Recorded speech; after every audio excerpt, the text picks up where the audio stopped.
What is going on, Premier League football fans? Welcome to another episode of Arch Rivals. I am joined with Riley on my left and Muhammad on my right. How are you boys doing today? Okay. I'm doing fantastic. Fantastic. I don't know how you're doing fantastic after a Newcastle draw. Because Man City lost. Everybody in the league is ecstatic when Man City loses. Last week, this week, it's And the week before, too. and the week before because they lost in the Carabao Cup. So Just fucking get on with the Premier League. it's just always a good time when Man City loses. You love to see the dynasty just crumble. So we won't start with that game. That'll probably be the one that we finish with because it's the Sunday prime time game here in America and everywhere else. Yeah, but, and I don't want to talk about it. So yeah, we'll save it so for the end. we'll save it for the end. We'll start with a game that kind of got more interesting than we thought it would. The Spurs-Luton game. So, I mean, Luton is not good. Spurs should roll them, and they were struggling. They weren't struggling in the way that, some teams struggle against Luton where it's like kind of even. They controlled the majority of the game. They just couldn't put the ball in the back of the net. It's kind of what they saw against Sheffield United. They were kind of running into that same like blockade at the back. And then 38th minute, Yves Bissouma gets his first yellow card for trying to stop, I think it was a counterattack. And then right before halftime, he gets a yellow card and gets sent off for a second yellow, Yves Bissouma, for, I don't know, how do you guys feel about this? Because it's simulating. Absolutely simulation. But it's like simulation is one of those things that just does not get called consistently. Like players that aren't on a yellow will get a yellow card for a simulation call consistently, but to get a second yellow for it, I feel like that's kind of harsh. Even as an Arsenal fan. So what do you guys think? I think you stop twerking. That's what he needs to do, dog. If you're trying to get a penalty, like in the box, and it goes your way, you get a goal. But if it doesn't, you should be punished for it. I just think that it didn't look as. I mean, he's got contact on him. Somebody grabs his shoulder. It's bad. He touches his. I wouldn't say grab. Touches his shoulder. He looks to go to ground. I mean, that's very popular in the Premier League is to go down at the slightest touch. To be punished with a second yellow after you're already on one, I feel like is pretty harsh. Yeah, I think it was pretty harsh. I'm not gonna lie. Because it totally affects the game too. No, absolutely. I think it evened out the game. I don't think it affected the game the slightest. I think it did because it made it like an even playing field. Yeah, no, it evens it out. Well, you're saying it doesn't affect it. Like it was not an even playing field before that. Yeah, but I like it when Tottenham struggle a little bit. I agree. All right, I have kind of like a referendum on the media and the Premier League because Arsenal had a game where they played against Crystal Palace and we got a red card for some bullshit against Tomiyasu. Y'all remember this? I do remember it. All right. Everyone after that week, even though we ended up winning the game 1-0, is just like, man, Arsenal, they look pretty sketchy. Things aren't looking up for them. Like that was a hard fought point. It's like this is Luton, and everyone in the media seems to be like praising Tottenham. Like, wow, this is a true title contender. And I'm not saying that they're not. They are top of the league, tied with Arsenal currently, and that is like an indictment of every coach and every player that has come before anyone in this current Spurs team. But the way that the expectation is set and then talked about in the media is ridiculous because they didn't look totally in control in the second half. There were a lot of opportunities for Luton, especially by Adebayo. There was one specific chance for him to put the ball in the back of the net that could have been a goal. But look, they get the 1-0 win, and everybody's happy, and we've absolutely got a title race on our hands. What do you guys think? I think comparing them to Arsenal is a bit different for two reasons. You guys didn't win the game.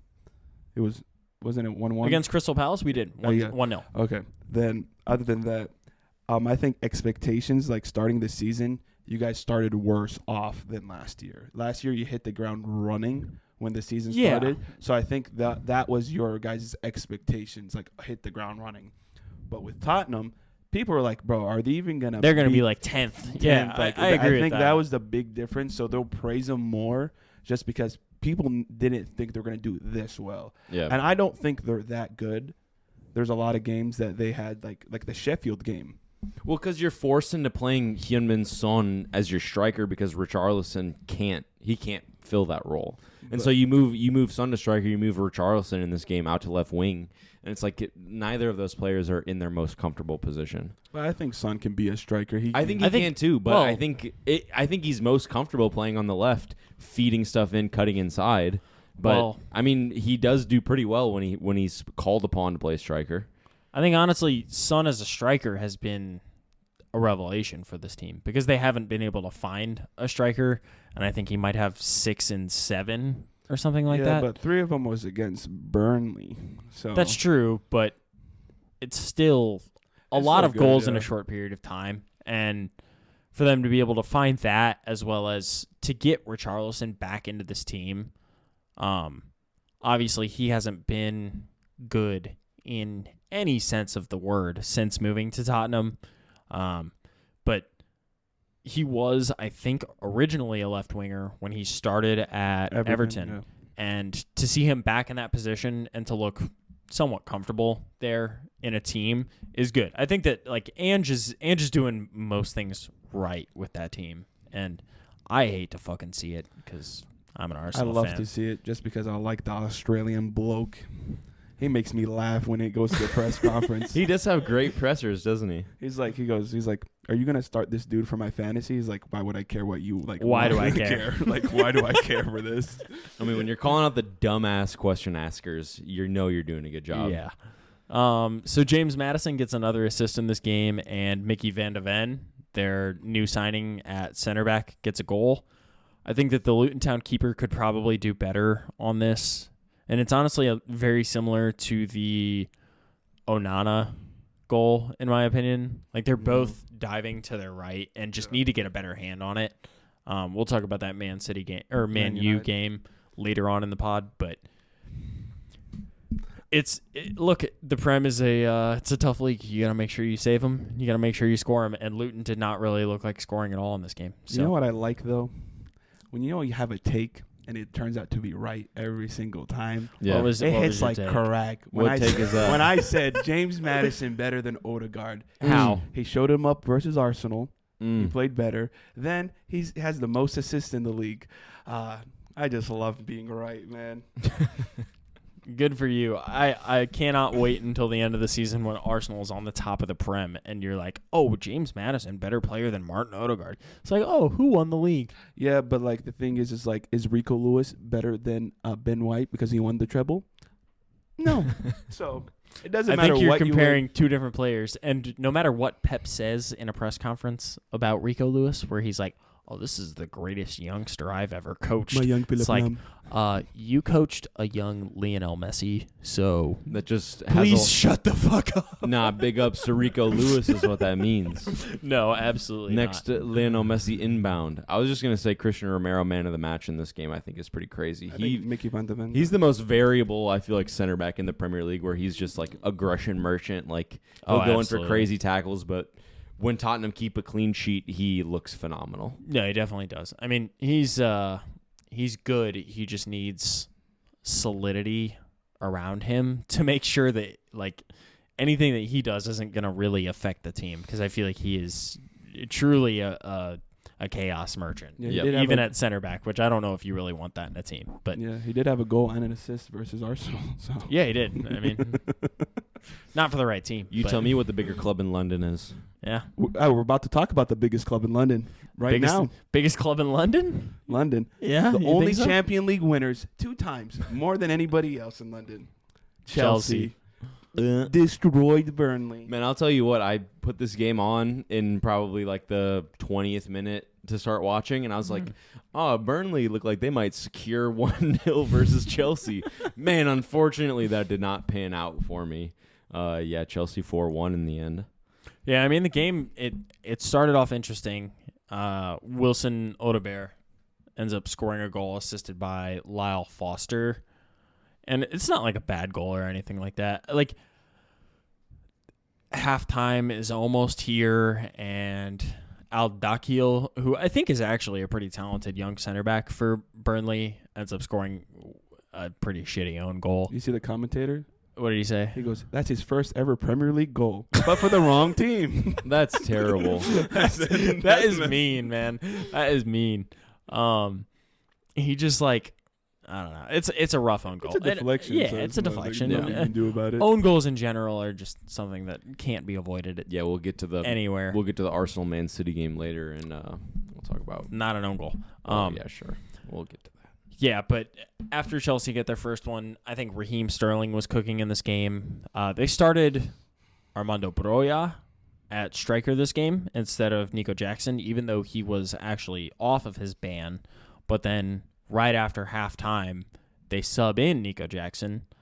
And the second half is Cole Palmer goal off of a penalty in the 50th minute. And then a Raheem Sterling goal off of a Conor Gallagher assist in the 65th minute.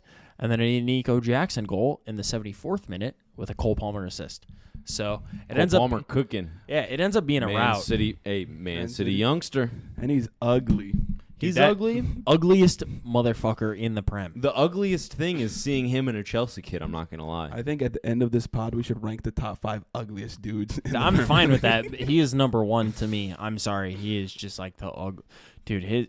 He's just built like Slender Man, and then his face, dude. His eye bags are just like insane. I don't know. Are we allowed to include coaches in that ranking? No, Because just I will players. say- Because you're like old people. You can't like include the same argument as like a 25-year-old Roy or something Hodgson like is on that. death's door. Yeah, yeah, that's true. you can't include them. I just think that Cole Palmer is like, when I see him score a goal and like celebrate to the camera and like his real big like front teeth like sticking, I'm just like, bro. Classic British look. That's what he Yeah, has. that is classic Yeah. British See, bloke. That's why he's not a model, but he's a fantastic football player. I think he'll be really good for Chelsea, honestly. I think, he's one of their highest like goals and assists this year. Already, I'm pretty sure. after being in like 3 games starting. Since he's been starting, they've been scoring more goals. Oh, I think he's like the creative outlet that they've been looking for. Was Nico Jackson on when Cole Palmer took his penalty in this game? Yes, because he subbed on. I think that's crazy to me that Chelsea signed him and all of a sudden he's taking penalties for the club. I feel like am that's too. very That's- impressive, Yeah, and it says a lot about Cole Palmer That's as what I an was individual. asking in the group chat, but I got dogged on for asking. No, why is it not Raheem Sterling because or Raheem Enzo? One of the two. I'll tell you what, because from Enzo his missed one. Well, dude, Enzo is like your young star. Like, you want that guy to be the man for this team for the next 6 or 7 years, at least. Cole Palmer, don't get me wrong, he could be good, but why are you trying to give him goals? I don't get it. I think maybe practice. it's like a gesture, like the Kai Havertz one last week against Bournemouth, but I don't really understand it. Like, Raheem Sterling needs to be taking those pens. Well, I'll tell you what, his track record for Man City penalties was pretty poor. Really? It was not very good, if I remember correctly. Okay. Maybe we get our fact checker on that. I don't know. Yeah, Sterling. penalties. I think probably practice because they're all pretty young, pretty new. Like, you don't know who's the best pen taker like during a game. Yeah. Mhm. So I think maybe this went off practice. I know Enzo missed one. Yeah. When he had the last penalty, he just missed it. So maybe he just off it. Maybe that's why they just gave it to Cole Palmer. Just practice. I mean, honestly, I can't be too upset. honestly, If there was any reason for me buried to it. ever, Yeah. if there was ever any reason for me to cheer for Chelsea, it's because Yeah, Cole honestly, Palmer's cooking. I would also give it to a treble winner. Like, Yeah, take the penalty dog. no doubt. Yeah. You know what it takes to do. He knows do it how in to big win. Games. He knows how to win. No And doubt. He's a he European played, champion. He played a ton last year. 4 for 8 for Man 8. City.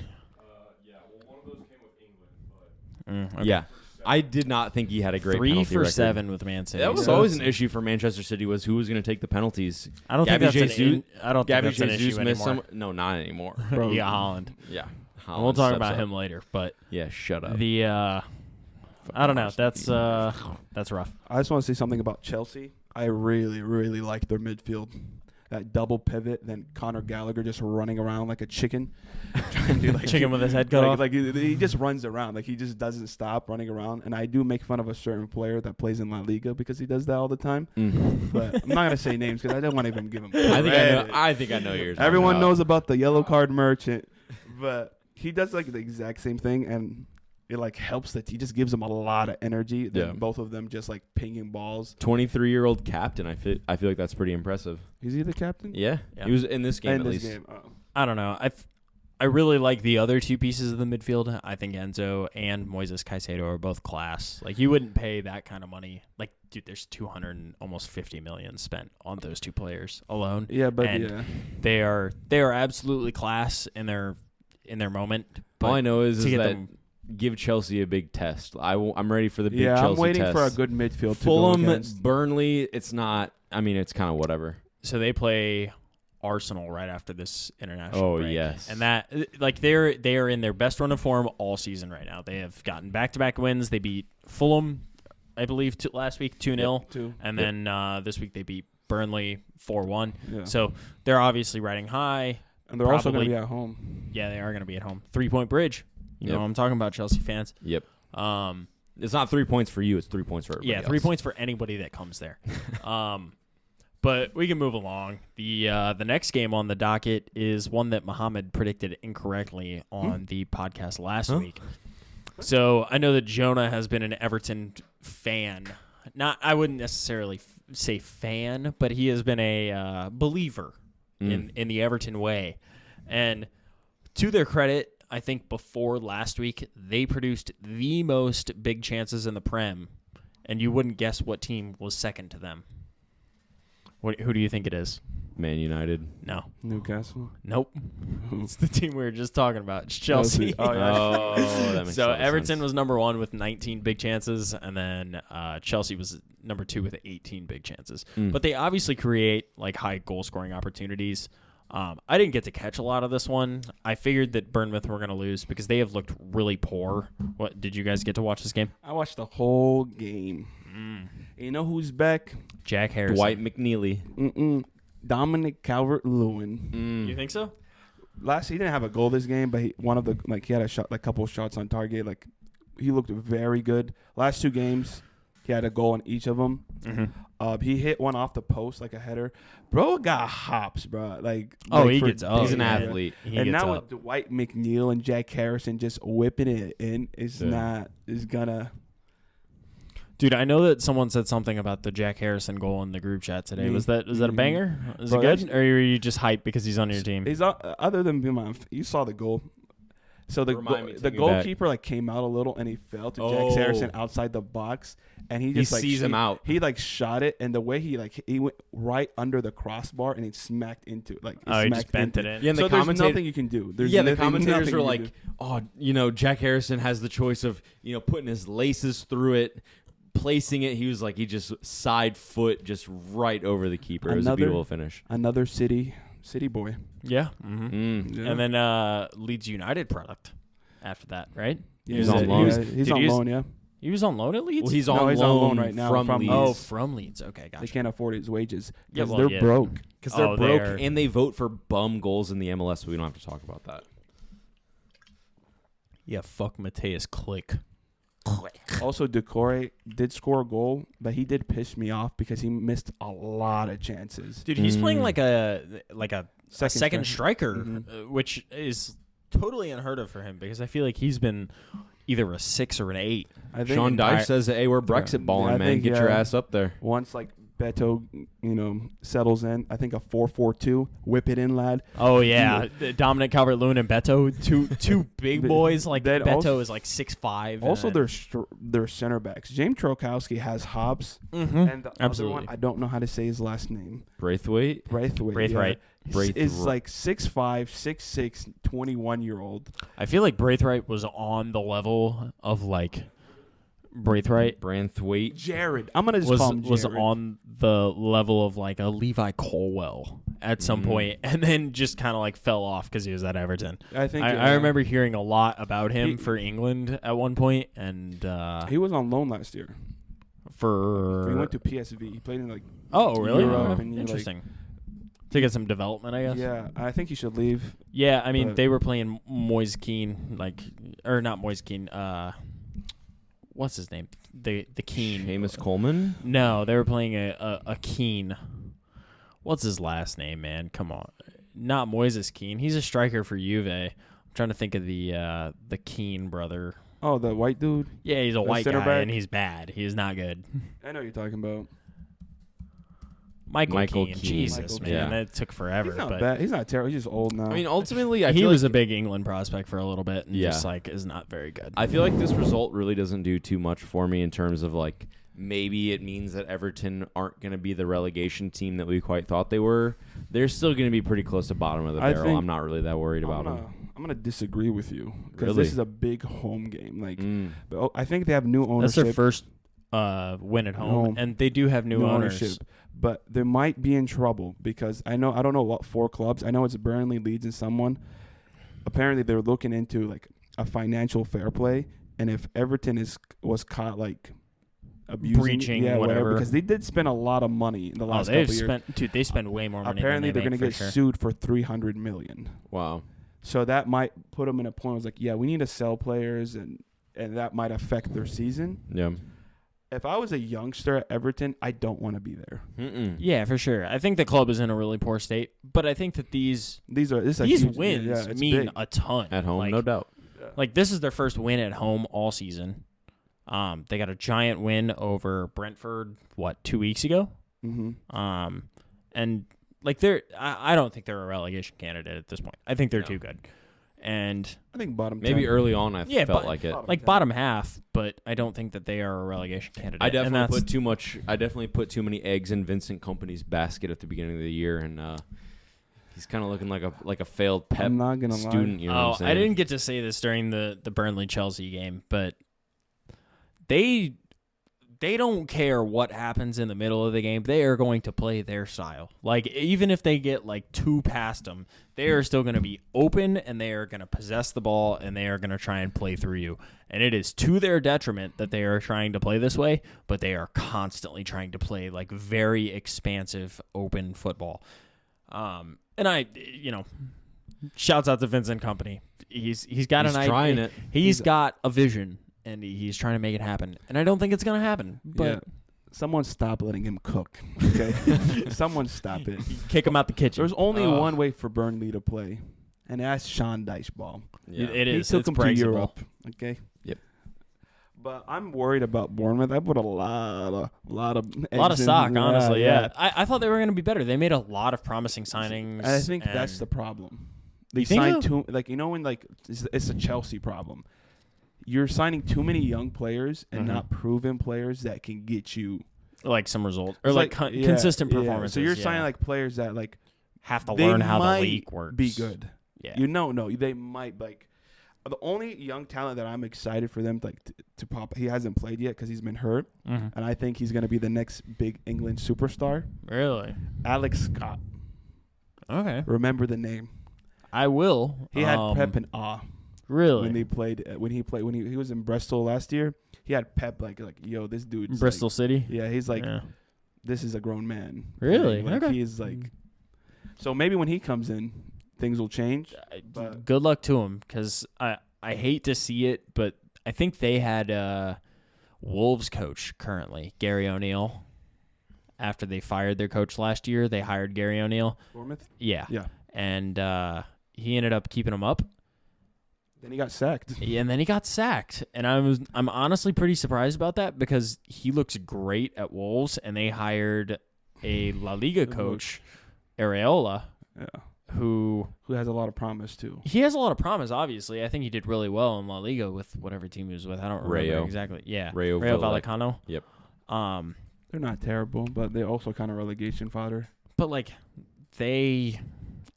Bournemouth is not capable of playing that style of football right now. Not yet. At least. Like Yeah. they got to find the exact pieces in that squad that are capable of playing Right. what he wants to play. Koleosho might be too dynamic for Burnley. He might need to bust it up out of there. Did you guys see like the USA news where GGG drafting his ass. I fucking hate that guy, but Also, Bournemouth is missing Tyler Adams. Since that he's is from also USA. true. Mhm. So well, that he's out for a while too, isn't he? I hope they don't get relegated and don't sack him, even though Areola. I feel like they're going to. I think Urael is a good Maybe. coach, but I I think about December if they're not like But the out of thing the is relegation zone. They he's have gone. some pretty This is- like bottom of the barrel. Dude, this might be the first season in a while that we see the 3 teams promoted are the 3 teams relegated. Yeah, it's very possible. Because normally we get like one a or two who team. stay up. Yeah. Mhm. I think Sheffield is finished, dog. They Hacking are. bottom. Speaking of Heckingbottom, they played Fulham this week, and They had a chance to walk away with a point. they did. So the 53rd minute of this game, Bobby De Cordova-Reid gets an assist from Andres Pereira, and then Sheffield come back and get a Anthony Robinson own goal. Pretty To- unlucky from the American, I'll say. Yeah, to level it up. He has to do something with that cross. Yeah, it is what it is. It's I wouldn't say it's like he could definitely do better, but like it's not the same situation as the Joel Matip cross from last week where He Right. scored a pisser. dog. where he scores a banger. But dude, Robinson tap in. most of the own goals that I see in the Prem, I'm just like, walk it off, man. Like, it is what it is. I'm sorry, bro, but you were trying to do your job and it just didn't work out for you. But this one ends up 3-1. Wes Fotheringham for Sheffield United scores an own goal in the 76th. And then in the 92nd minute, Willian gets a goal. Williano. That was a really good goal. Yeah, it was. He's a beast. Dude, he's always been extremely talented for those Chelsea teams back in the day, and then he came to Arsenal. Man. And I remember he had some kind of interview where he was like, yeah, when I got in a room with Arteta, he was like, look, this is the first year of our 3-year project, and our 3-year project is these next 2 years we're going to build and develop the squad, and then in the 3rd year we're going to win the Champions League. And I was like, bro, I don't know what this dude told you, but we are not winning the Champions. Hey, dream big, man. Look, man, you got dream big. I was just like, there's no way you believed him on this. Like, Yeah. you should have just stayed at Chelsea and been a legend, homie, because he won some titles there, and you could have just stayed there. Good for Willian leaving such a small club in London. I don't Such a blame small him. club club. that beat your tiny Biggest club. club. Biggest club in London for sure. Biggest club. That was a Champions League fraud performance. All I gotta say, Sheffield has not scored a goal. Like a player in Sheffield hasn't scored a goal. Oh, like an actual goal. since the Tottenham game, Oh yeah. and That they've was- conceded around 13 goals. well, considering the 8 that Newcastle put past Yeah, them. maybe don't get past 8, bro. 8 is kind of ridiculous. It's like 8 if- is rough. It's like maybe don't do that. Yeah, Maybe after the 4th one, look at your manager and go, "Hey, blood, we ain't winning this. Someone another centre back. How about we just Put the park the whole- bus?" put the whole defense in, man. Yeah, it's looking rough for Yep, Sheffield yeah. and Luton. I think both of them are relegation fodder Yep. at this point. And Inclined to agree. Tim Ream, pretty good game. St. Louis lad. Got to give him his props. Anthony Oh, He Robinson. actually just reached his 300th Premier League appearance with Fulham. no way, 300. How many no times- way he has been in 300 Premier League Yeah, games. bro, I gotta you know, fact just this here. fact now. check Is me. it Premier League or Championship too? I think it's probably 300 appearances This is for Fulham. because he's been relegated more times than I can count. That's what I'm saying. Like there's no way he's had 300 Premier League Stop, appearances. Does it, well, Championship is like 40 something games. I think Yeah. 40 something games. Yeah, maybe. Don't care. He has Championship. literally only played for Fulham. So Yep. I'm assuming that it's both championship. It's probably his 300th Fulham Fulham appearance. Okay, Which- sorry, not 300th Premier League appearance. We'll say a third of those, or maybe even a half of those, have come in the Prem. But Yep. kudos to Tim Ream. W. Tim Like, Ream. we love a good United States center back Not playing only in the United Prem. States, St. Louis, Missouri. St. Louis. center back. You know what I like Center back about in the Prem. Robinson? Yeah. Yeah. That he's American. Yeah. And he speaks. He's a little British lad. He's a Brit. Hey, he just couldn't hack it. In Same with England, Yunus huh? Musa. Same with Balogun. Yeah. Yeah. We just be finessing these players who are like, England's like, you're not quite good enough to come play for us. Southgate. What's the meme for the? You ever seen the? I think Mickey always mentions this. The Balogun meme where it's him and he's like talking and like right above it says, you can really hear the New York accent, and it's like him and he's like, oh yeah, I'm right roadman, mate. Man, you having a laugh, man. Damn, he sounds kind of like Jay-Z. Yeah, you having a laugh, man. You couldn't think you're funny. No, All right, yeah. where are we moving to next, Ian? We're going to the shittier side of Manchester. Yes. Man U. Thank God you said that, not something. I mean, it ignorant. is, dude. It is sad. How is it Manchester's shitty? been blue for 10 years. How is it shitty when someone lost and they didn't? Brentford. I'm just saying. Brentford without Ivan All right. Toney is kind of mid. I'm not gonna Dude, lie. And For the they weekend, won. we can say that Man U is the not as shitty side of No, we can't. Manchester. No, but we can't. We also- can't say they've got that. a bunch of titles that we're trying to take off of them. Man U has no titles Also, in the last 10 years. you said Brentford is shitty without Ivan Toney. I said they are mid-table. I said they're mid. Yeah, I didn't say they're shitty. I said they're mid. They still beat you last year. They Twice. beat them twice last and year. without I know. Ivan Toney in one of them. So maybe don't You said talk one of about them. One of them. So Hey, you know what? Look, Mbemo is pretty cracked. he is. And Bomo is he's a beast. Wissa, But- also pretty cracked. no. Dude, Man, you just look like shit. I don't know. I'm stuck between a rock and a hard place with Eric Ten Hag because I'm looking at this squad and this team of players and he has control of it. But to a certain degree, I'm like, dude, last year was a goddamn miracle. To get this team to third place And they in won the a trophy. Prem with however and they won did they win the Carabao or the FA? Against Newcastle. Yeah, they won the Carabao Cup. I'm like, dude, this was an absolute miracle I think- job by a coach. I think you're giving too many props to Ten Hag and not enough props to some people call him the GOAT, Cristiano Ronaldo. He was on the team. He was For not, the first half of the season, he was. not he scored the 3 half. goals. Yeah. It wasn't really. Nah, that he was of a big. di- He continuously, time after time, was saving Bro, they Ole literally- Gunnar Solskjaer's job. That was the 2 big years deal ago. last year was the amount of clean sheets that they were able to get. And they are not capable of getting those anymore. And I don't know if it is Onana, because I'm not Onana. sure if he's totally up to the job, or if it's the center backs, because they're missing Martinez for a significant amount of time, and they were Varane. missing Varane for a certain part of this first since 2 games into the season. But look, they look like shit, man. They look horrible. For Scott McTominay to come into this game and save them like that is an indictment of everything that Man U have almost ever done. Because Scott McTominay is probably the bottom 5 best players on the squad. He's not. I disagree. I mean, Really? I think Scott McTominay is misprofiled his whole life. For sure. He should not be a 6 He's at not all. a 6. Yeah. He's not an 8. You think he's a 10? Bro, this dude. He bangs for bro, Scotland. Look at Scotland, bro. He be playing bangs. striker sometimes. Yeah. He just, Yeah. bro, you play him in that Jude Bellingham role, and he is fucking cooking. I'm telling you right now. They're misprofiling.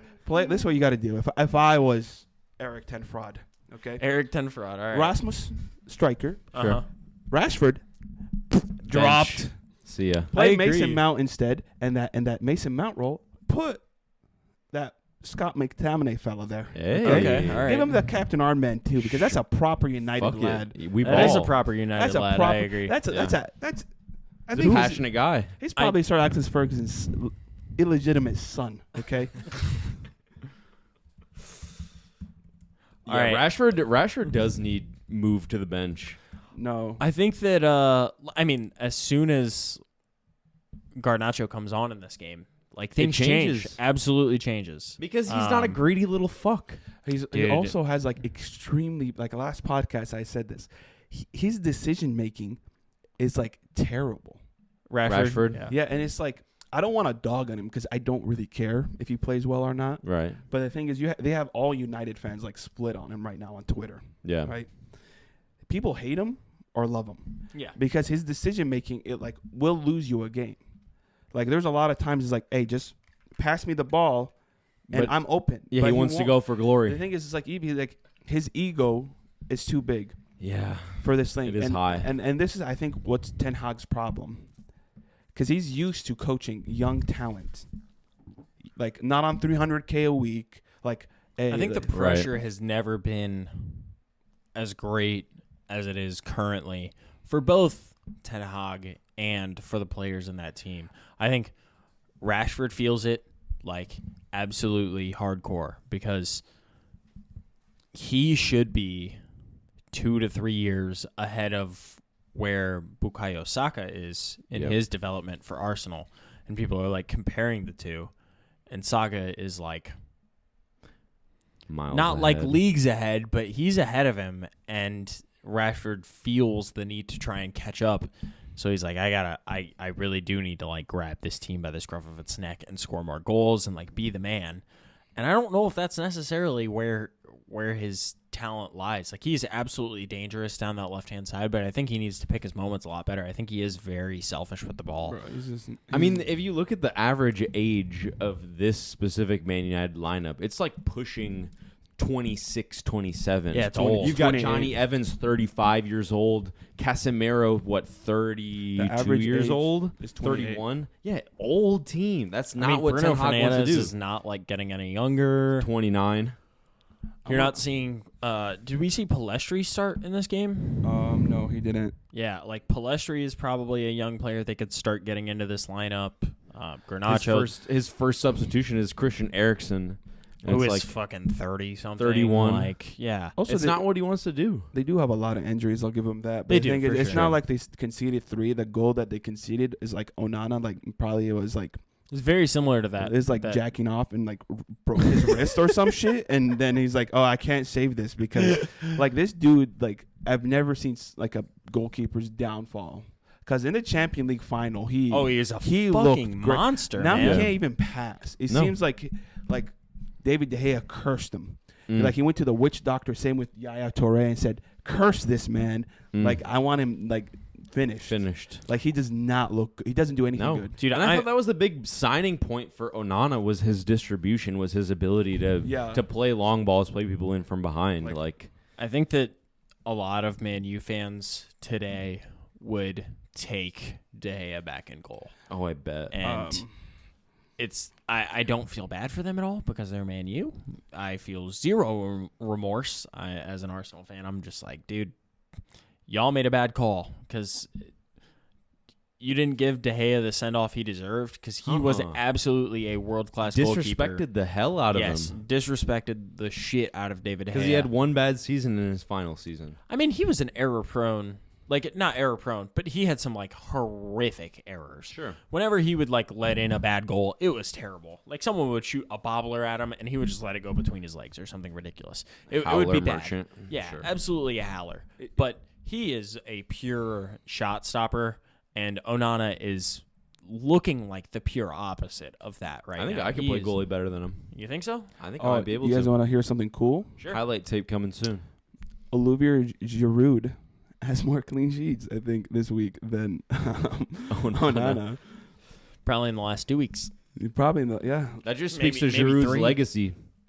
No, I think Giroud stepped on in that AC Milan game in the 98th minute and They went made a extra save. time. Yeah. And he had a great save. Yeah. It was honestly similar when Onana was on, like, he got chipped. It was the same way. Onana just didn't run out fast enough. He just waited. But Giroud had the instincts to, hey, maybe I should run up here and grab this. Maybe I should come out and, and maybe take a hold of maybe this. Man United should sign Olivier Giroud. Switch, career, late. It's an Arsenal legend right there. I want to give flowers to my best friend, Harry Maguire. Because Hey, he played a game. He looked fantastic. He and didn't that look fraud fantastic, Victor but- Lindelof never touch the pitch again because you're bad. You're bad. Also, Casemiro, go back on the streets and sell kebabs, bro. Kebab Because merchant. I can't take you anymore. I think that's going to be a bad signing in the long term because Yeah. he was impressive he's- for his first. he is on 5 Like years. 5 years. On $300K a week. That's crazy. And I like when we talk about like transfers and stuff. People don't talk about wages. Like they think wages like it's just like it's Whatever. okay. No, wages matter. It's Like big that's when it's a 31-year-old for 5 wages years. matter more than the transfer. Oh, absolutely. Yeah. Because like the reason why Liverpool can't get like gigantic players is because they won't pay like gigantic In wages. I contracts, think yeah. that Salah is the on highest. like No, 200. he's on 300. He's on 350. He's like top because he's but like he's long ahead of anybody else in that team. I think like yeah far away. there's no one else on 300 other than him. I don't think there's anybody on maybe 250. No, I think Allison. Maybe okay. There's But- like and Virgil van Dijk, But they don't pay like Man United pays. Like Man United No, will yeah. pay you crazy money, and that's why Maguire, I'm sure, stayed when he had the option to go to a West Ham. Yeah, Van Dijk is on 220. and Thiago is on 200. He's Which still is on the like- Liverpool squad. He is You see, that's the problem. The same thing's gonna happen, but imagine paying someone 150 more more just per to week. and he's like not looking good. He had a red card No. in champ. He's out of the Champion League for a game now. Yeah. This game he didn't look good. Mm-mm. Mason Mount looked decent. He Dude, looked the fact very that deadly. some Man United fans were trying to compare him to Rodri in the Premier League makes me absolutely sick It's to my not- stomach. it's not The their Casemiro Rodri comparison. Yes. I mean, I think last year it wasn't a terrible comparison because he was actually incredibly I agree. influential in that team last I year. mean, it They was had still Rodri clear, but yeah, it was a better comparison I'm gonna be than honest. this year. I think it's Rodri than everyone else under him. It's not. I don't think it's close, but we don't really have to go in detail with that. But I think it's Rodri than whoever's second. Yeah, we'll make it to this Arsenal game, and we'll be able to. Yeah, I discuss mean, that. Rodri is the best CDM in the world. I'm not trying to argue that point. He is absolutely incredible, and I don't know. The Casemiro signing is only going to look worse and worse as his fitness gets worse and worse. Because Because they signed him when he was 30. yeah, All I know is why to a the 5-year contract, man. That's insane. And why the hell did Mason Mount pick up the number 7? Does Blood really think he's fucking Ronaldo? Listen, bro. Mason Before Mount we, looked deadly.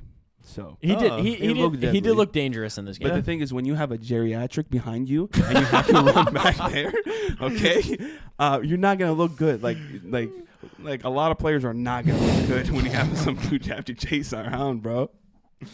I mean, fair argument. Oh man, before we move on this Man U game, have you guys ever seen that video of Casemiro with like the whole Brazil squad and they're like making fun of his transfer to Man U?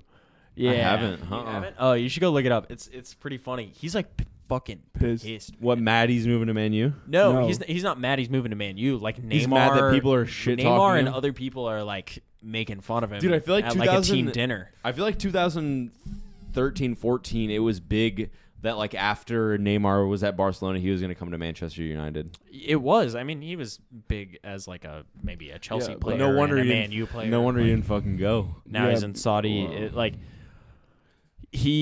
It wasn't necessarily only Neymar. It was a lot of other players. But like he stands up in that like dressing room and is like, "Oh, you guys think this is a fucking joke transfer?" He's like pissed off. He's visibly mad. So if you get a chance, go look that up. I'll look But, that up. Casemiro said, "I can change this." Yeah, and no, he did. He thought he could fix it. He got him to third last year. This is like some girl with like a drug addict boyfriend. Like I can fix him. Also, Ronaldo was at fucking Manchester United for the beginning of last season. Don't He was. disrespect me and I say that said he wasn't. was. But You like told me he wasn't. Well, I said a he did. quarter of- He a quarter of the scored way through 3 the goals, season. dog. Like he won him the Carabao Cup and finished third. He wasn't there half the year. a quarter of the way through the season, him and Ten Hag got into their issues and he stopped playing. Bro, he stopped playing like because there was also a World Cup. So he Because stopped. Ten Hag hates greatness, is what it is. I don't know if that's true. If you're gonna sit here and tell me Cristiano Ronaldo could not have done incredible things That's under Ten not Hag, what I'm saying. I'm saying is he wasn't there that long to impact their season at all. Speaking of impacting a season, neither of these teams impacted theirs because Crystal Palace and Nottingham Forest played a disgustingly boring 0-0 draw. You guys want to know something funny? it was What's exciting if funny? you're an American fan because Matt Turner clean sheet. Go ahead. It was a Saturday, last game, and I was watching it, and I kid you not, I fell asleep halfway through the game. I was fair. like watching it as I was working on an app, so I can't blame you. I mean, no one looked incredibly dangerous in this game. I don't think Eze played. I think- Eze, Nope. Olise, yeah, Olise and Eze both didn't But play. there's one player, I don't remember what's his Chris Wood name. started. Awani is now injured. Rocksaki.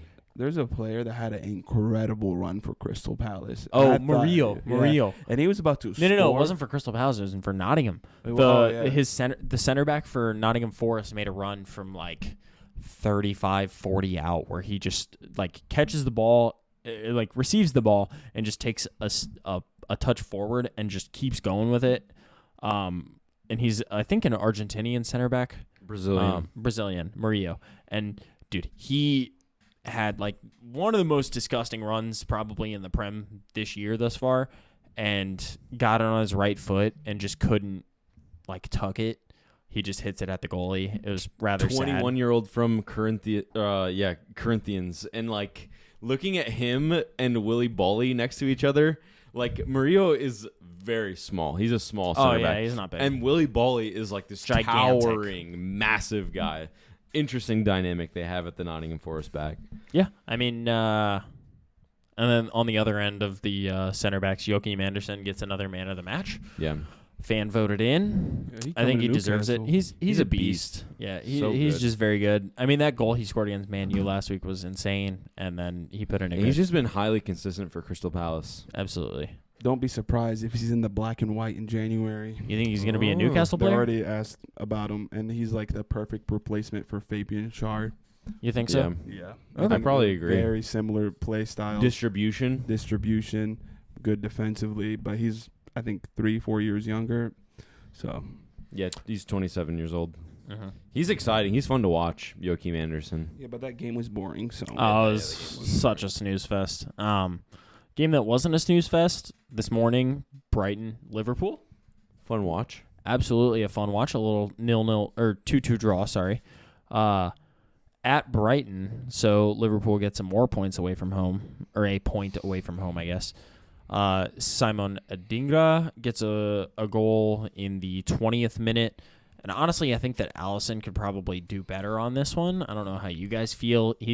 They're like obviously trying to play out the back, and he gets a ball that is not meant for him, and then just finishes it near post on Allison. yeah, but I think it was that goal specifically was Virgil van Disney? Disney. I was saying something else. Yeah, I No, know what but you're I gonna decided say. to just stop Virgil van myself. Disney's a good one. Virgil van PC. Disney. I don't understand that one, but I'll say it. Because they just make it feel like you played for Disney. Well, you're a Disney player. You're not a good actor. You go Disney. He just passed it basically very terrible, and Allison didn't have time to like get back. Yeah. Okay. You know, and I think that's what happened. And Allison could have ran back, but I don't. Yeah, I feel like that's far more on Van Dijk than Yeah, it is so- Allison. it was quick. Okay. Maybe don't play out the back when you have Van Dyke. I don't know. Or just Yeah. play out of the back better. If you're gonna play Yeah. that into the mid play to your fucking player, not to the fucking other player.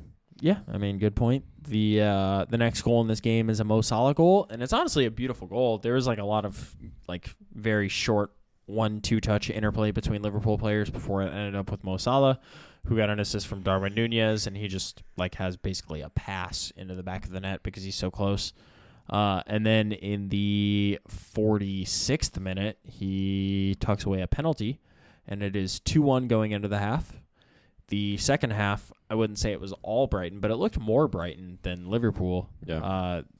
They have looked a little defensively. Liverpool have looked a bit defensively shaky this year. I think going into the season, I think the vibe was you score 4, we score 5, and Yeah, we'll no, see what it's just we're happens. going to put more past you than you can put past us. Yeah, also Mo, best player in the league.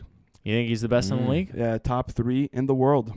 Okay. I don't think I could disagree with that if I tried to. I think he has 9 GA already Really? and like 5 goals, 4 assists. Yeah. That's pretty good. And league play. I don't know about Champions League. Oh, they're not in Champions League, so. You heard that one, Mickey? Timestamp this one, you bum. And he's Just the some. he's the only one that apologized for not being in Champions League last year. Really? He apologized for he it? came out on I think on Instagram or Twitter and said, "Sorry guys, we are not in Champions League this year." And everyone else, Virgil van Disney was partying with Kevin De Bruyne on the boat or something. I don't know. I don't think they were makes a lot partying of together. sense. Yeah, they were. They're homies, I think. Just some stats to kind of back up the like Liverpool are not a great defense.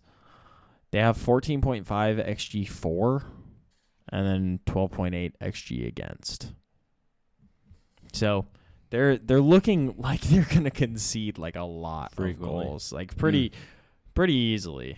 Well, and when you look at Brighton, they're kind of a goal. They score a lot of Oh, goals. Brighton is like even worse. It's like very like neck and neck, like how many goals they're Yeah. gonna score and how many goals they're gonna concede. Yeah, that Aston Villa game. I didn't think help. also Brighton Oh, absolutely not. kind of run Liverpool. I don't know if they run them. Like the last 4 games, last 3 games It's before like 3 wins and a draw, right? This is a draw. Yeah, This Well, I is mean, the draw. this and could then have been 3 a wins. win. It should have been a win for Brighton Yeah. if, Well- if Joao Pedro puts away a pretty a simple sitter, finish. yeah. Yeah, so Lewis Dunk. Yeah. Oh yeah. So we'll get Oh yeah. we'll get there. The There's a Solly March free kick that ends up being the second goal for Brighton. Lewis Dunk just puts it away. And I'm not going to lie, like there are 3 players on Liverpool who have like blood on their hands for this goal. Like Gravenberch, Robertson, and somebody else. I don't remember exactly who, but they all just kind of watch it like float past them as Lewis Dunk just like walks to the ball and taps it in. So that's got to be better. And then the Yao Pedro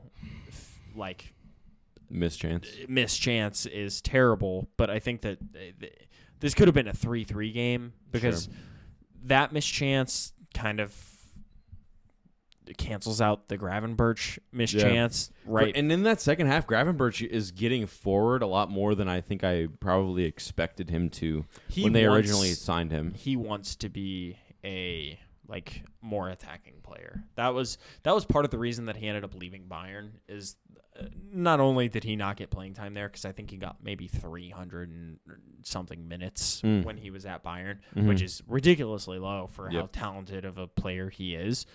But he wanted to play a different position, and they wanted him to play like a 6, maybe like 6-8 hybrid role where he's a little more defensive but can kind of get involved if he has to. And he wants to play more of like an 8-10 hybrid role, which is kind of what Szoboszlai plays and what I forget who they started in that role today. Harvey Elliott. Yeah, Harvey Elliott. They kind of have 2 8/10s in their team. One that's going to be a little more attacking than the other in the Liverpool team. But I want to see them play Endo more. I don't understand. Like I am not a Liverpool fan, but I don't get playing McAllister at the 6. Like he is absolutely not a 6. You know, last year for Brighton, he was the top goal scorer. Yeah, he also took all the penalties though. That's true, but like good players take penalties. Like it's no, I agree. It wasn't like, but I'm just saying he wasn't like banging in goals. He wasn't banging in goals, but he was scoring goals from midfield. Yeah. Like he was pretty involved in the attack, and I feel like not that Szoboszlai shouldn't be involved in the attack. I feel like he should be more involved in it than McAllister, but McAllister has got to get up there somehow. So they need to start playing Endo in some capacity in the Prem, because they're just not doing it right now, and I don't think it's helping them. Because they end up drawing this game, and that's more drop points, especially after a rough week after the Tottenham game, where there's when you want to replay, the kind of audio comes out about the VAR choice and everything. I don't care. Replay the game. Liverpool got the most VAR calls last year. They won like 9 points because of VAR. I don't care. Let's replay the game, I think. How about you shut up? All right. How about you shut up? I will. Not you. No, I know, but my not you. My point will shut up, sure. But also about Liverpool, I hate them. Because I wanted Dominic Soulsby on Newcastle, and they took him away from me. He's such a great player. He is, dude. He's I am such a like great player. looking back as like an Arsenal fan. I'm sure as a Newcastle fan, you're like, bro, what? It is kind of crazy to see Leipzig and their kind of development involvement. You know why?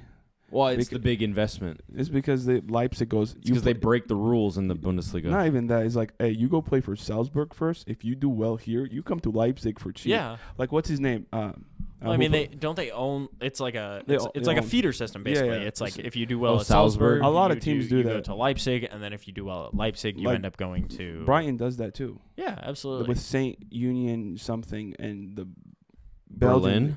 Belgian. Oh, league. Belgian league. Yeah. Okay. They own that team. That's where Matoma played, and they just played Liverpool in the Europa League. Yeah. It was McAllister's brother plays for that Oh, exact yeah, same I saw team. that. There was like So a picture of they them like too. throw players on, like they want to give you valuable time. Well, it pisses me off about the Salzburg Leipzig thing. We asked about Newcastle asked about Sesko. Is that his name? No, I'm talking like a Siberian striker. It's like Sesko. Yeah, Benjamin Sesko for Leipzig. Yeah. So we asked about them, and he said, 50 million. But he went for like 20 to Leipzig. Really? And it's like, dog, like they like do that shit. Like I'm like, yeah. man. I mean, it's nepotism. I think in also in a different way. That's what football. Well, it's big. It's big corporate sponsorship. I think that's Yeah. what football's going to. Like every single big club is Is going to own like a feeder feeder teams for themselves. Like I know like Chelsea have Starberg or whatever in the French league. Yep. Mhm. City have 11 teams that they own. Yeah. Like I think there's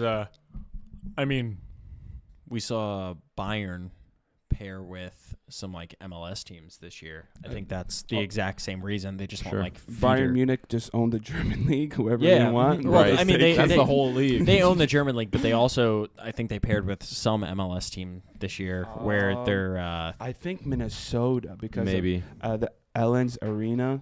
Yeah, that makes I- sense. I don't know if it's Slightly. Minnesota. I want to say it was one of the New York teams. No, New York is both Red Bull and City. Yes, City. Yeah, it's City ownership group for NYCFC and then the Red Bulls. Yeah, so I think those already.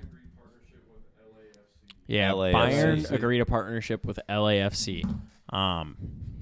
Which But, like, that's they- interesting because I mean we don't have to talk too much about the MLS here, but just that Well, the LA yeah, and with Dallas. So So I think yeah. that's what football is gonna move towards. I it's hope just like not. feeder systems of No, like it's- leagues and it's like- clubs and that's stuff. that's why your club is good.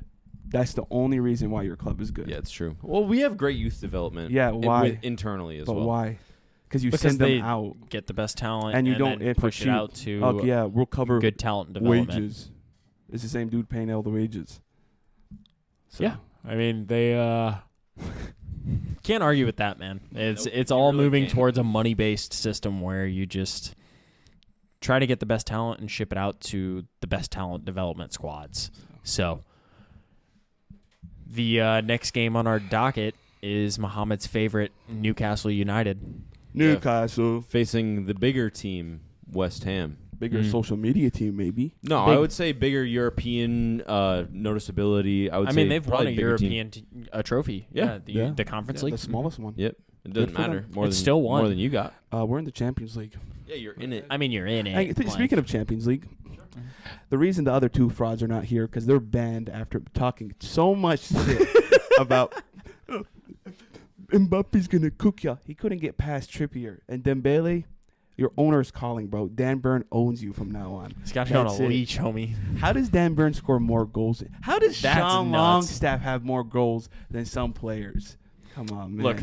Come on, man. We're not here to talk about the Champions League. I just Yep. want to mention that because the other two I know. frauds, I won't mention their That names. episode was kind of goofy. You know what I'm saying? Yeah, because the ball knowledge of the other two. Minimal. is minimal. It's the pretty, ball knowledge it's on this pretty pod, low. I have to say, is It's- rapidly it's going up. increasing. It's on the Yeah. way up. Yeah.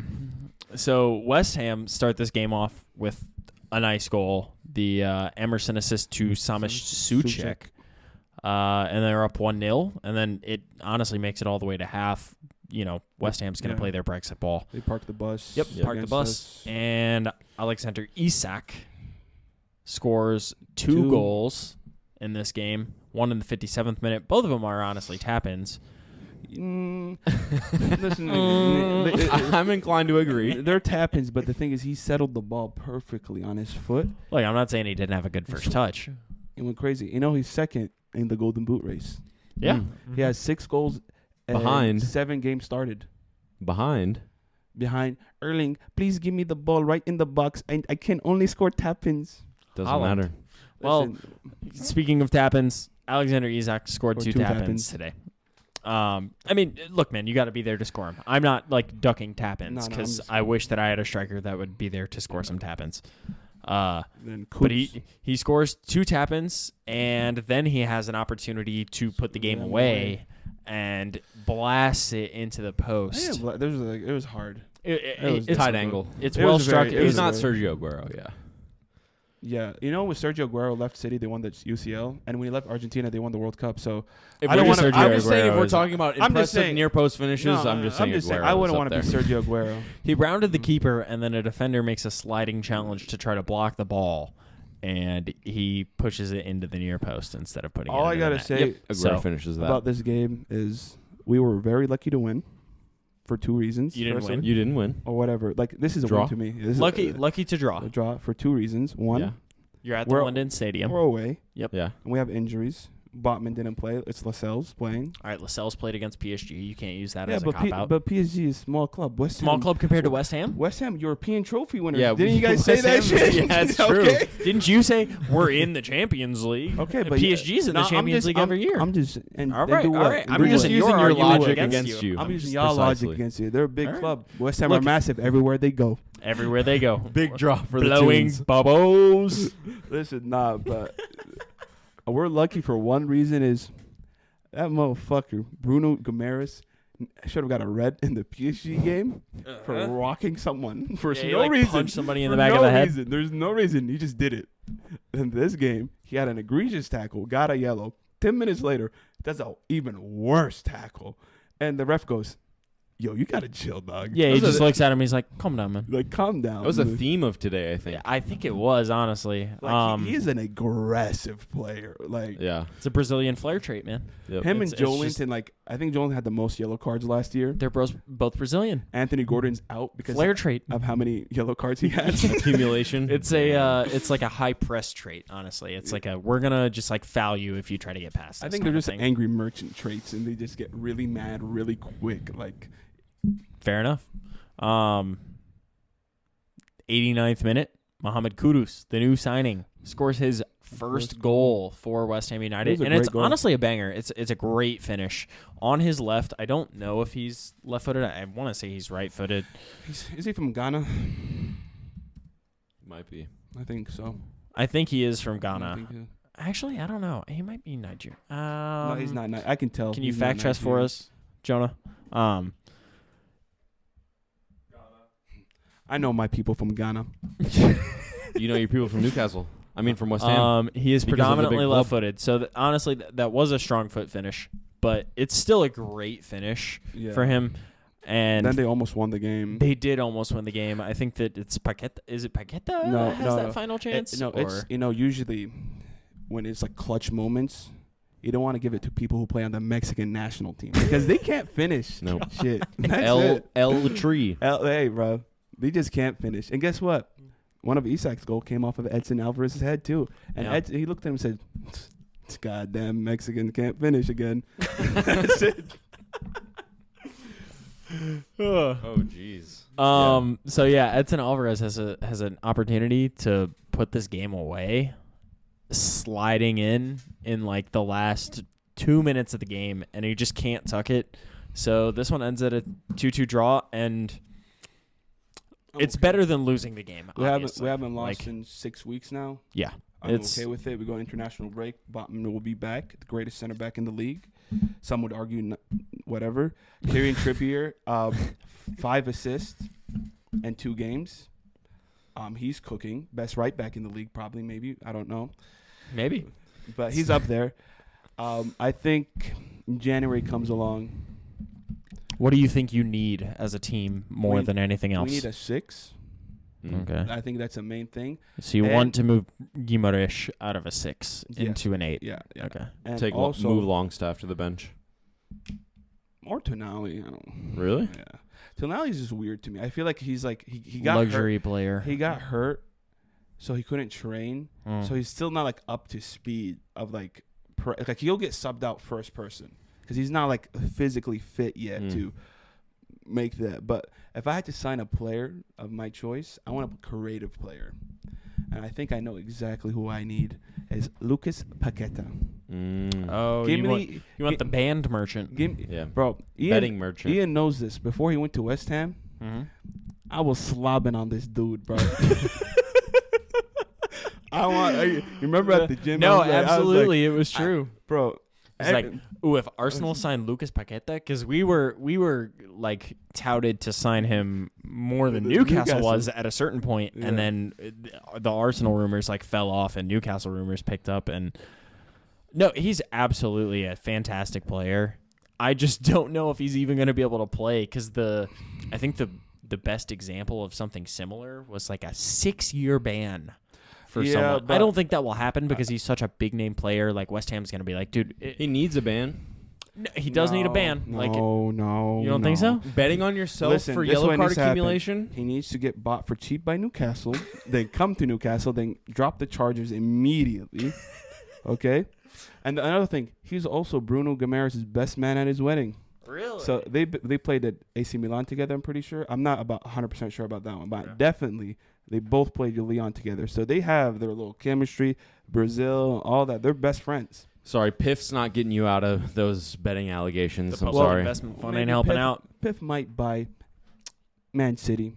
The whole team. Maybe. UAE Use them as a feeder team for Newcastle United. You never know. Bigger? Bigger club. Watch your mouth. Did you see the Champions League? Did you see how immense the crowd was? Every tackle, we screamed, we yelled. I do We that. were ready. I do that at St. Louis City games, man. It's nothing crazy. That bed bug merchant couldn't do nothing to us. Hopefully they didn't bring bed bed bug. bugs. Actually, hopefully Bed they bug. didn't bring bed bugs to fucking Newcastle. I've been seeing that that's a bit of a problem in the EU, isn't it? I think it is. If you're in France and trying to come back to America, don't. Stay your ass out there. Because you've got bed bugs. You got bed bugs. The second to last fixture on our docket is a kind of a derby, honestly. The Aston Villa Wolves fixture. I just don't want to get to this last I think game, this man. game Yeah, is I know. snooze fest boring. Let's skip it. Go to the next game. We're not gonna skip it. I honestly, like, in my heart felt like Wolves was going to draw this game, and I bet on Aston Villa. Like, I put money on them because they destroyed Brighton last week. Mm-hmm. And, of course, it's a 1-1 draw. Hwang Hee-chan gets a goal. Pedro Neto assists. That's literally every week. If you want to bet on something any week, Neto assist to Hwang Neto Hee-chan? assist to Hwang Hee-chan, it is going to cash. Guaranteed. This is not Back row financial. guy. This is not financial Yeah. advice. Do not listen to Ian. Do not listen to me. We are not responsible for any of your gambling addictions. Yeah, absolutely not responsible. And then Pau Torres scores 2 minutes after that, 55th minute, Ollie Watkins assist. Other than that, there's a Mario Lamina red card in the 94th minute. Pretty soft It went, red. I think it went plus 12 this game. Did it went plus 14? 14. Damn. That's nuts. Man, Neto back from his ACL. Come to Newcastle, my guy. Shine bright like a He diamond. does look brand spanking new. And also the Korean guy, after being called the Korean guy, okay, Turned it up. by someone's manager on this table, has been cooking.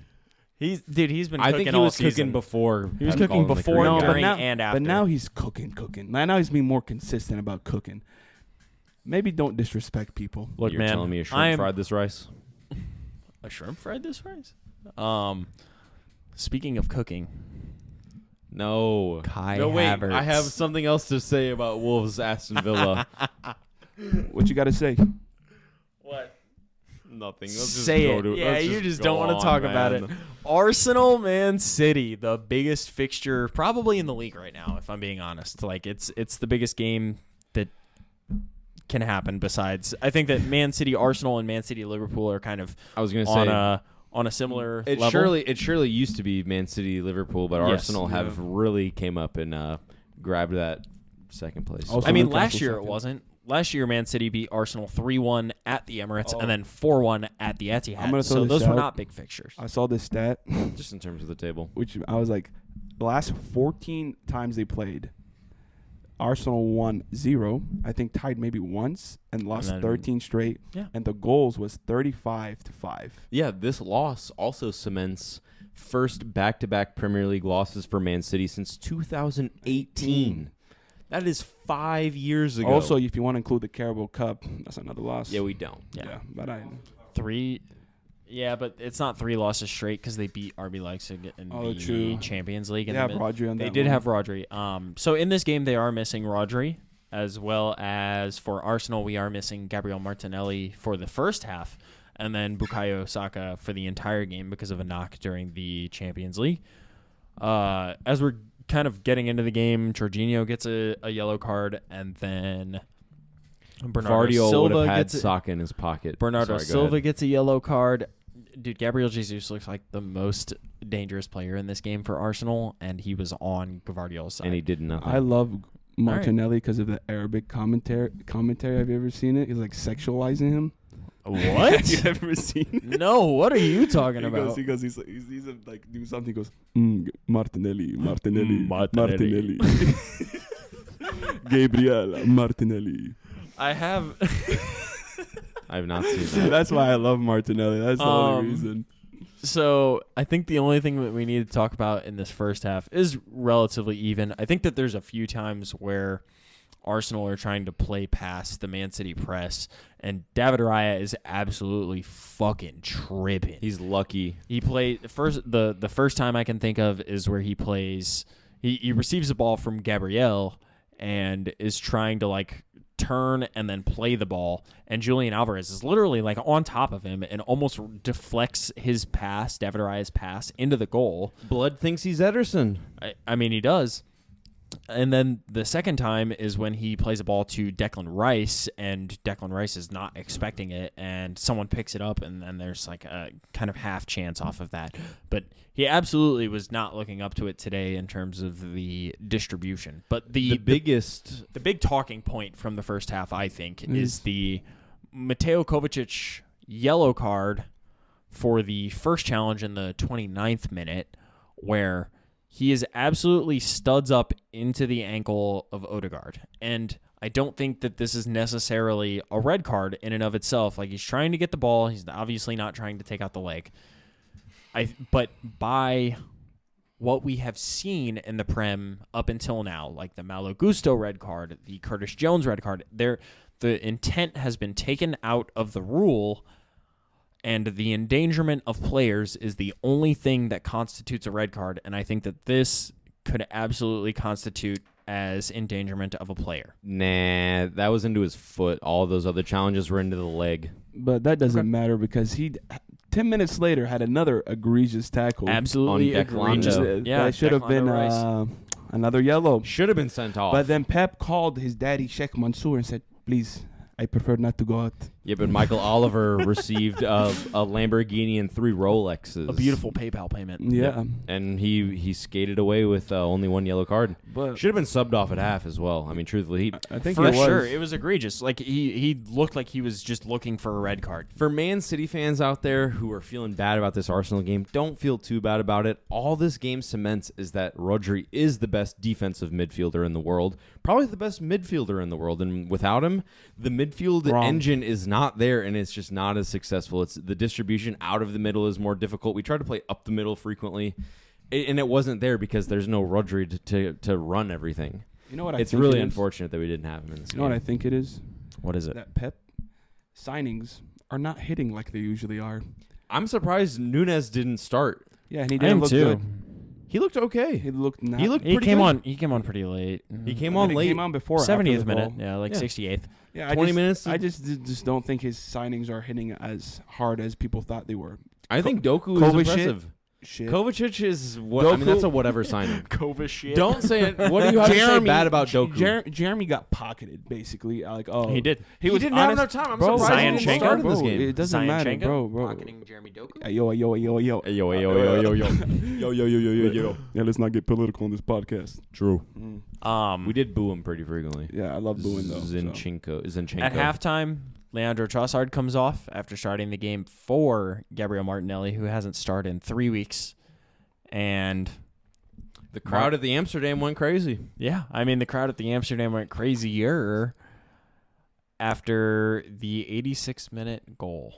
And before we get to that goal, I gotta talk about some substitutions. So in this game we started Jorginho, and we started Eddie Nketiah, and we started Alexander Zinchenko. And all 3 of those players end up coming off for Tomiyasu, Thomas Partey, and up top, Kai Havertz comes into play for Eddie Nketiah. Small name players. Sorry. Small name player, Kai Havertz, receiving slander, absolute abuse, possibly actionable abuse from the media and from the Arsenal fandom. And he comes into the game and provides an assist for the Gabriel Martinelli goal in the 86th minute, which absolutely is an own goal. I don't know where his finish is going. It's definitely on target. I can't tell if it's, beautifully placed into the corner or anything like that. But Nathan Ake takes it on the fucking forehead, and it ends up in the back of the net because Ederson is nowhere near it. So Before that, come on, you got us.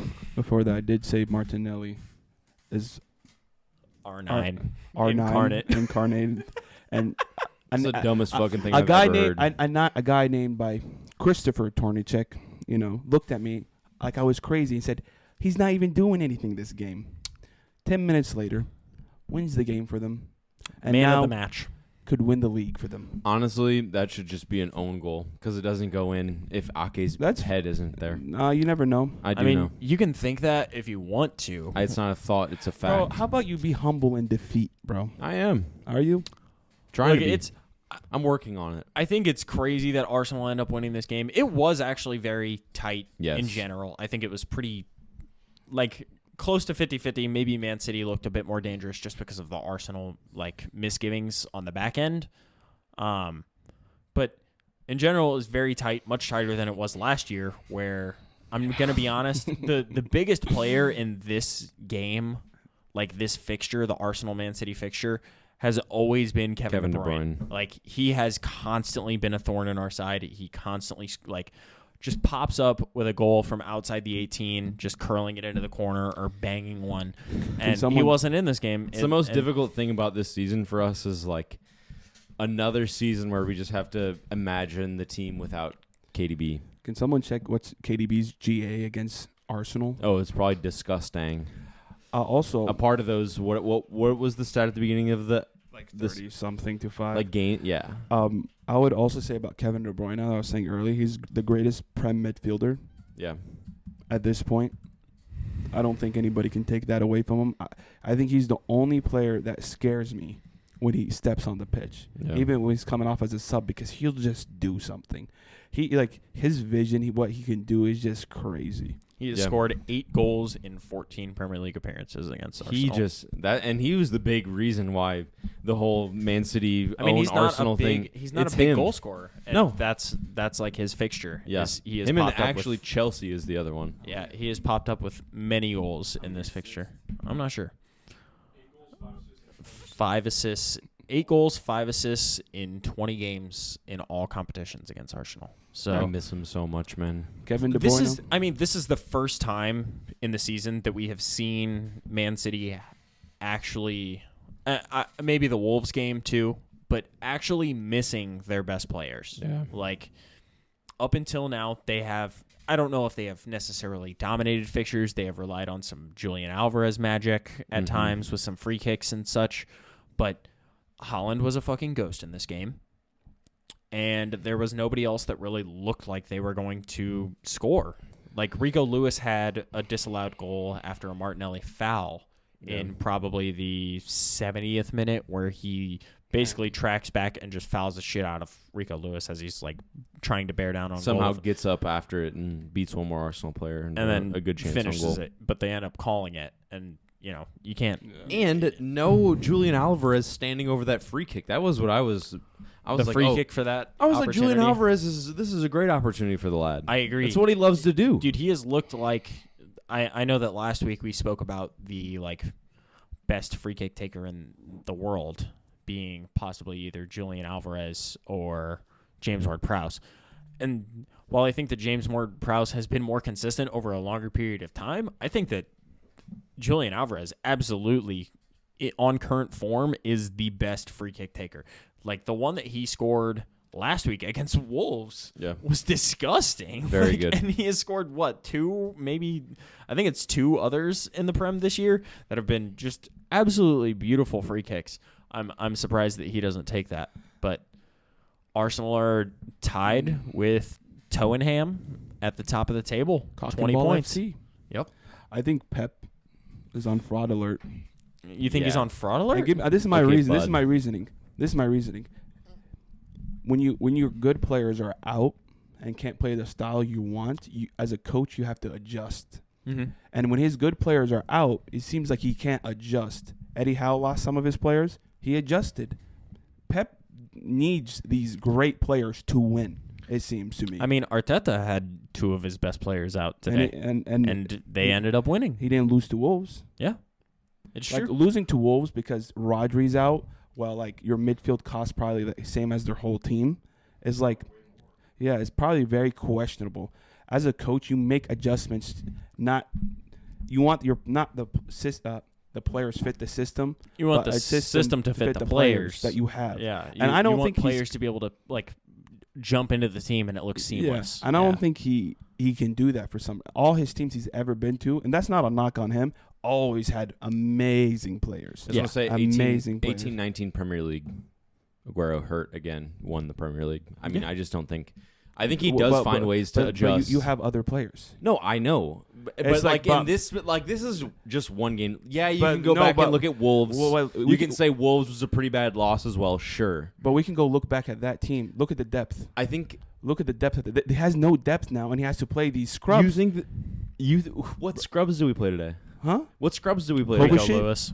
Kovacic is probably a scrub. I don't think Kovacic is Rico a scrub. Lewis is a young talent that Pep has identified as someone who's going to be able to move on and become a better player. When you had those, I'm never going to be upset about giving him 2018-19, who did you have the goal scorers? Did you have Sane back then? 18-19. I think that might have been his final year. So you had Sane, Sterling. Was David Silva playing still? Mm-hmm. Kevin De Bruyne? No De Bruyne that season. Was he out the whole season? That was his big hurt season. I'm 99% sure. I personally, as much as people think that, depth is such a big deal in the Prem, you have, a finite amount of depth that you can actually get to. So, this year, City have only played 23 players. Last year, City only played 24 players. And I think the year before that, it was, 24 or 23 as well. You are playing your depth, but it's in specific key positions where you know those players need to rest so that they are at their best when they play other teams. Like Man City last year, they played 24 players. That's it. That's the whole time in the Prem, they played 24 people. Yeah. I mean, and then... Yeah, but that's a lot of people playing. I think if you want to know what the other teams look like, Chelsea played 32 last year. Arsenal played 26. Aston Villa played 26. Liverpool played 28. Man United played 26. There is a finite amount of your depth that you can see. I think that a bigger storyline is that where is Haaland without De Bruyne? Yeah, I don't agree. Where is he? Look at Dortmund. He averaged one goal per game. Look at RB. In a more creative team. Yeah, but the thing is, just he's done this without De Bruyne, so I can't say. But he doesn't play the same role that he did at Dortmund. And he also plays a way less free role. Yeah, he's also restricted. Pep wants him in the box. He just wants him sitting there. So this is not on him. He has to wait for these chances. Yeah. If his wingers are not doing anything for him, he doesn't go collect the ball. He doesn't. He's not. That's not the type of player he is. Sure. But I think that all-time great players, even if you play for Man City, Messi knew when it was time to make a difference. Messi, even when he was playing for Pep, if a game needed to be won, he would know that the game needed to be won and he needed to get it on the ball. We also didn't really see Bernardo Silva today in quite as a wide He was playing role a on the right. six or Playing a an six 8. role. It was basically Kyle Walker was the winger on the right side for the majority of the game, and it's Bernardo is pretty dangerous. I think actually playing on the right wing. I think Pep had a brain fart. He has him in a this lot. game for I think missing Rodri. I think missing Rodri. It's not, is bro. the bigger. Why play Calvin Phillips, dog? Even if he's why play why play Silva at a 6 and he got a yellow card in the first 20 minutes? Then he's You're talking about Kovacic? No, I'm talking about Bernardo Silva. Silva. Also got a yellow. Yeah, he did. Yeah, real quick, because guess what? He's 5'8", 23rd minute, yeah. and he's not a defensive player. That's not what he does. No. And if you're gonna restrict someone like that, give the other dude a chance. or just start Mateus Nunes. That was the biggest thing for me was starting Kovacic over him. Yeah, but Mateus Nunes doesn't profile as a 6 either. None of them. Yeah, I think that both of Rico Lewis and Kovacic both no player in the Man City squad besides Calvin Phillips profiles as a 6, and there's absolutely the largest distance in terms of talent between Rodri and whoever the fuck is going to step in for him. You can get creative productivity out of Julian Alvarez stepping in for Kevin De Bruyne, Sure. or basically anybody else in that team. He doesn't end up starting a winger in this team on the left-hand side for Jeremy Doku or Jack Grealish. Neither of them start. So I don't know if this is on Pep or if this is just on, the Prem is the Prem, and it's fucking hard, man. Yeah, it No, is it's hard. a hard It league. is absolutely the most difficult Hey. league to get a win in. Super Bowl winners last year, I can never be upset for the next like 10. I just wanted to add, when you guys saying he played 24 players, but those extra players that he has like on his bench Oh, they're would, great would players. start like for most teams. Yeah. Every like team the in the extra Prem, like the extra players like Newcastle have won't start on the like No, like, yeah. like Jacob Murphy won't not start. starting on like half of the Prem Not teams. like half the Prem teams. Like a lot of these players are, yeah, they might play, but they're not starting anywhere else. Like if I have the luxury to sub in Silva in, I'm like, oh, well, this is a world class player that can go for 80 million. I'll just say, out of the profiles, Mateus Nunes looked the most like Rodri after he came in today. He looked to play that role the best, and that's all I'm gonna say. I think, like Eric Ten Hag said, it's time. It's over. Era's come to an end. Okay. Era's come to an end. I'm so glad that it was Ten Hag that said that. 10 fraud. 10 fraud. Speaking of things coming to an end. This podcast episode. Yeah, you guys got anything else? Not really. All right. Yeah, Well- West Ham bigger club than Newcastle at the very least.